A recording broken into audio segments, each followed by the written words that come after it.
హరిహర వీరమల్లు కథ. ఈ మూవీలో చాలా యుద్ధాలు జరుగుతుంటాయి. ఈ కథ 17వ శతాబ్దంకు సంబంధించినది. ఇందులో పవన్ కళ్యాణ్ గారు చాలా సాహసాలు, యుద్ధాలు చేస్తారు. ఈ కథ మొదలైంది 17వ శతాబ్దంలో. అప్పటి రాజ్యాల ప్రజలు అందరూ బానిసత్వంగా జీవించేవారు. చాలా రాజ్యాల దొరలు కలిసి శత్రువుల మీద యుద్ధాలు చేసుకుంటూ వచ్చారు. అలా చాలా యుద్ధాలు భయంకరంగా జరిగాయి. అందులో చాలామంది సైన్యం, అలాగే చాలా రాజ్యాలను సుల్తాన్లు దక్కించుకున్నారు. సుల్తాన్లు యుద్ధాలు చేస్తుంటే వారిని ఎవరు ఎదుర్కొనేవారు కాదు. అలా చాలా సంవత్సరాలు సుల్తాన్లు రాజ్యాలను పాలించుకుంటూ వచ్చారు. అలా 17వ శతాబ్దంలో మొఘల్ సైనికులు భారతదేశానికి వచ్చి చిన్నగా ప్రదేశాలను, గ్రామాలను ఆక్రమించుకోవడం మొదలైంది.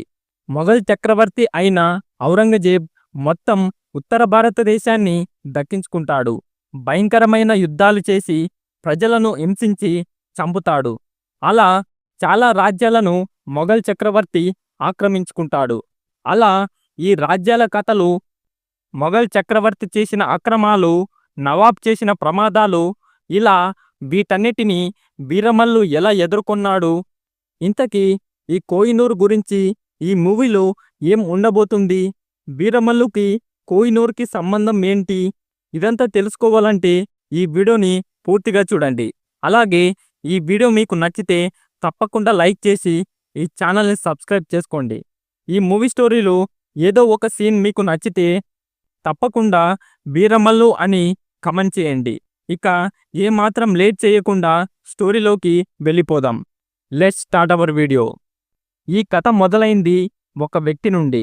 ఆ వ్యక్తి ఎవరు అంటే వీరమల్లు.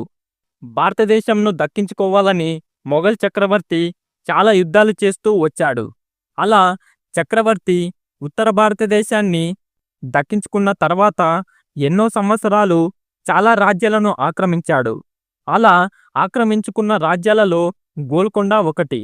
ఈ మూవీ స్టోరీ మొత్తం ఇక్కడి నుండే మొదలవుతుంది. ఔరంగజేబ్ చాలా రాజ్యాలను ఆక్రమించుకుంటూ ఆఖరికి గోల్కొండ రాజ్యం మీద యుద్ధం చేస్తాడు. అందులో సైన్యాన్ని చంపి ఆ చక్రవర్తి ఆ రాజు యొక్క కొడుకును చంపుతాడు. అలా గోల్కొండను కూడా తన రాజ్యంగా మార్చుకొని జెండాను ఎగరవేస్తాడు. అలా రాజ్యంలోని ఆడవాళ్లను హింసించి సైనికులను భయంకరంగా చంపుతాడు. అలా చంపిన తర్వాత ఆ రాజ్యంలో ఉన్న కోహినూర్ను కూడా ఢిల్లీకి తీసుకెళ్తాడు. అలా తీసుకెళ్తూ మొఘల్ చక్రవర్తి గోల్కొండ నవాబ్తో ఇలా అంటాడు, నేను ఈ రాజ్యాన్ని దక్కించుకున్నా. ఇందులో ప్రతిదీ నాకే సొంతం అవుతుంది. అందులో ఆ కోహినూర్ కూడా నాతో పాటు ఢిల్లీకి తీసుకెళ్తున్నా. మీ రాజ్యం నుంచి ఎవరైనా ఢిల్లీలో ఉన్న నా రాజ్యానికి వచ్చి ఈ కోహినూర్ను తీసుకెళ్ళండి. అప్పుడు మీకు ఈ రాజ్యాన్ని, సంపదను మీకు ఇచ్చేస్తా అంటాడు. అలా మొఘల్ చక్రవర్తి వెళ్ళిపోతాడు. అప్పుడు వేలాది మంది సైన్యం చనిపోయింది. అప్పుడే వీరమల్లు కూడా జన్మిస్తాడు. అలా చాలా సంవత్సరాలు గడిచిపోతాయి. అప్పుడే బ్రిటిషర్స్ కాలం మొదలవుతూ ఉంటుంది. దక్షిణాది ప్రాంతంలో చాలా విలువైన వస్తువులను, సంపదను బ్రిటిషర్స్ తీసుకెళ్లడానికి సిద్ధంగా ఉంటారు. అలా మొత్తం సంపదను పడవలలో వేసుకొని ఉంటారు. అప్పుడే సముద్రం మీద ఒక పడవలో నుంచి వీరమల్లు వస్తాడు. అలా వీరమల్లు సంపద ఉన్న పడవలోకి దూకుతూ అక్కడ ఉన్న మనుషులను చంపుకుంటూ వస్తాడు. అక్కడి వాళ్లను చంపుతూ ఆ బ్రిటిషర్ ఆఫీసర్ని చంపేస్తాడు. అక్కడ ఉన్న సంపదను మొత్తం ప్రజలకు ఇస్తాడు. ప్రజలు అతనిని నువ్వు ఎవరివి అని అడుగుతారు. దానికి సమాధానం చెబుతూ అలా ప్రజలను కాపాడిన తర్వాత వీరమల్లు చాలా సహాయం చేసేవాడు. ప్రజలలో ఎంతో మంచిగా ఉంటూ ఆపద వచ్చినప్పుడు ధైర్యంగా ఎదురుగా నిలబడేవాడు. ఒక పక్క గోల్కొండ నవాబ్ కోహినూర్ని తీసుకురావాలని వ్యక్తులను పంపిస్తూ ఉంటాడు. కానీ వాళ్ళు వెళ్ళడం తప్ప మళ్ళీ తిరిగి రావడం లేదు. అలా నవాబ్ ఆలోచిస్తూ ఈసారి ఎలాంటి సైన్యాన్ని పంపించాలని ఆలోచిస్తుంటాడు. ఇక్కడితో ఇంటర్వెల్.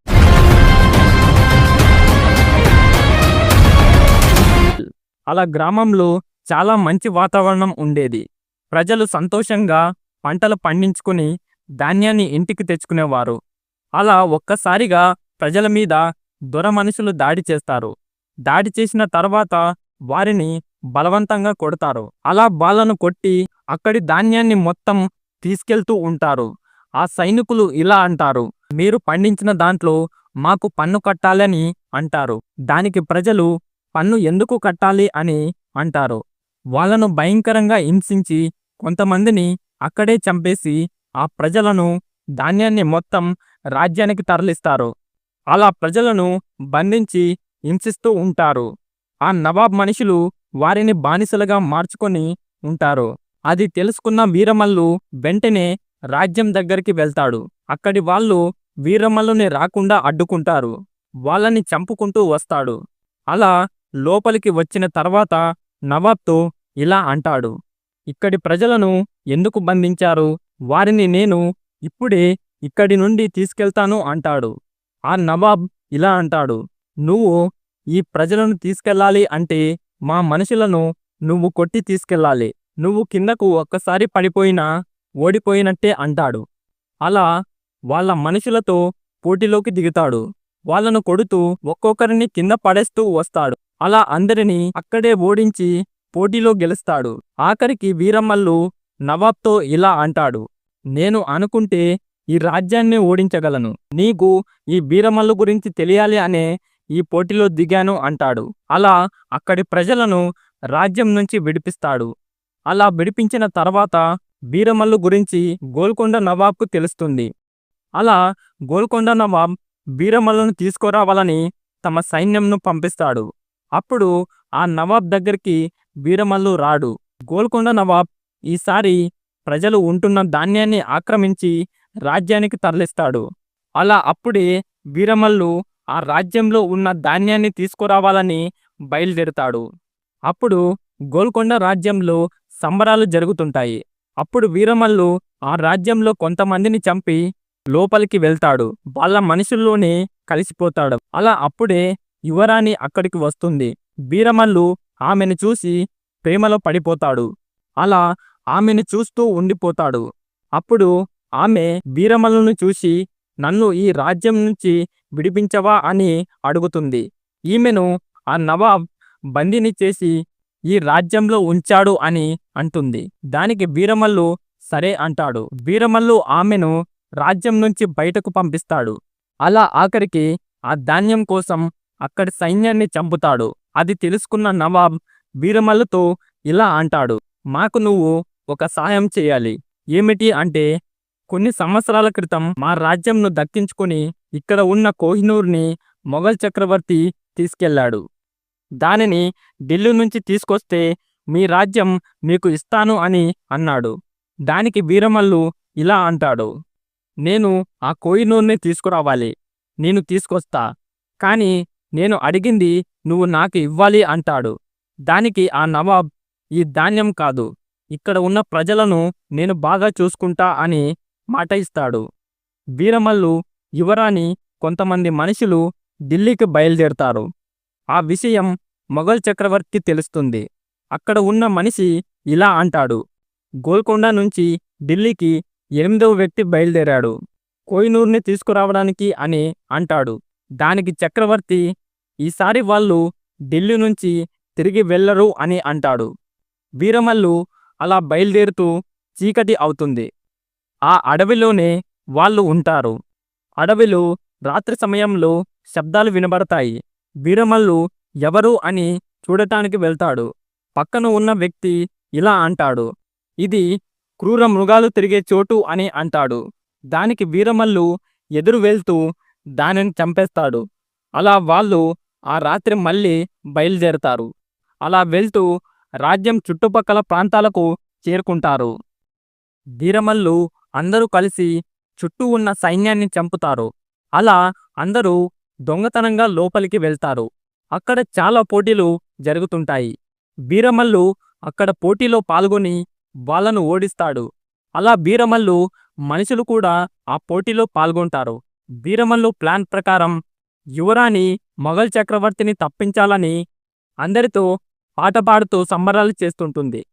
అప్పుడే ఆ మనుషులు కోహినూర్ని తీసుకురావడానికి వెళ్తారు. వీరమల్లు లోపలికి వెళ్తూ ఉంటే కొందరు సైన్యం అడ్డుకుంటారు. అప్పుడు వాళ్ళతో యుద్ధం చేస్తూ ఉంటాడు. ఒక్కసారిగా వీరమల్లు ఒక రూమ్లో పడిపోతాడు. అక్కడ రాజ్యం గురించి మొత్తం తెలిసిన ఒక మ్యాప్ ఉంటుంది. కానీ అక్కడ సింహాలను పెట్టి ఉంటారు. వీరమల్లు వాటిని ఎదుర్కొని చంపేస్తాడు. అలా మ్యాప్ని తెలుసుకొని కోహినూర్ ఉన్న ప్రదేశానికి వెళ్తాడు. కోహినూర్ను దొంగలించిన తర్వాత యువరానికి ఆ డైమండ్ను ఇచ్చి దారి కూడా చెప్పి రాజ్యం నుంచి తప్పిస్తాడు. ఆమె అక్కడి నుంచి వెళ్ళిన తర్వాత వీరమల్లు మనుషులను మొఘల్ చక్రవర్తి బంధిస్తాడు. వాళ్ళను విడిపించాలని వీరమల్లు బయలుదేరతాడు. అలా వీరమల్లు ఆ కోహినూర్ని గోల్కొండ నవాబ్ దగ్గరికి చేరుస్తాడా? వీరమల్లు మనుషులను చక్రవర్తి నుంచి కాపాడుతాడా? వీరమల్లుకి మొఘల్ చక్రవర్తికి ఎటువంటి యుద్ధం జరుగుతుంది? ఆఖరికి ఈ పోటీలో ఎవరు గెలుస్తారు? ఇదంతా తెలుసుకోవాలంటే హరిహర వీరమల్లు అని కామెంట్ చేయండి. ఈ స్టోరీ మీకు నచ్చితే తప్పకుండా లైక్ చేసి ఈ ఛానల్ని సబ్స్క్రైబ్ చేసుకోండి. ఈ స్టోరీ మీకు నచ్చితే తప్పకుండా లైక్ చేసి ఈ ఛానల్ని సబ్స్క్రైబ్ చేసుకోండి. ఈ స్టోరీ మీకు నచ్చిందని అనుకుంటున్నా. ఇలాంటి స్టోరీస్ మన ఛానల్లో చాలా ఉన్నాయి, వెళ్ళి చూడవచ్చు. Thank you for watching.